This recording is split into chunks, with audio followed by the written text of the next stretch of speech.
Hey, most mentally stable GD player here. After recently slapping up Distraught, I wasn't feeling 100% on top. So I went to my monthly medical checkup to see if everything was a-okay. And my doctor proceeded to give me alarming news. You see, besides Distraught, I had not beaten any extremes in months. And this little stunt had almost completely depleted my vital fluids. And I was now in critical condition. I mean, if it ain't one thing, it's the goddamn next, am I right? I wouldn't necessarily say I condone extreme demon addiction, but I will recommend it. Anyway, I needed a quick hit to sustain myself, and this brings us to WaveBreaker. But enough explaining, it's time for some gaming. On my first day in the field, conditions were already less than ideal. What on the surface appeared to be a free-flowing stream of fun Mega Collab entries actually had a bit of a barrier. MarEng was patrolling the dam of his own making, and if you ever wanted to get into the good parts of the level, you had to get past him, and that meant showing some consistency on the tamer parts. Determined to prove myself, I threw myself at it for a good 45 minutes, and after further conversing with MarEng, I was finally granted access, and I certainly didn't waste this opportunity. The following days, new opposition to my campaign was brought to my attention, and this time it came from the inside. You see, recently I had decided that waking up real early was a good move, so I had extra time to be a hater. However, my body was reluctant to cooperate. Despite waking up an hour earlier, my brain refused to see the logic in also falling asleep an hour earlier, and this basically meant the level got more irritating and less facilitating as the days went by.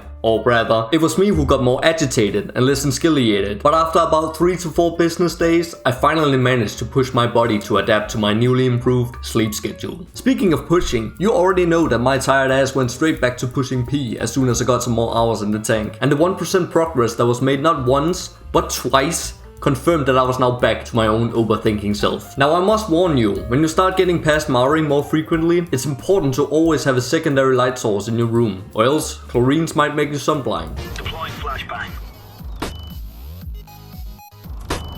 Lucky for me, I was cosplaying as Tommy Shelby with my very classy blue light glasses, which provided extra protection against the optical migraine that Chlorines calls in effect, and thereby making it just in time to get my obligatory random ass 90 death. A few sunrises later, I was caught lacking by Bran yet again, but with the nights still being young, I decided to make hay. Wait, what? I pushed on and got the victory in. No wait, I actually got 93, I almost forgot. Because after the unlucky streak I've been on recently, this death did less damage than calling someone fatphobic. Anyway, I guess we'll be here for a little longer. So to keep myself occupied, I started wondering about the lyrics to the song. What do you think is being said right here? All of them at once, I suppose. Now I won't lie, this script is starting to run a bit thin, and I don't know if I can type out another page, so I really hope I won't leave myself hanging here and cook up another batch of failed attempts. Wait, I'm speaking over the completion right now, aren't I? Okay, just forget the transition and forget what I just said.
GG.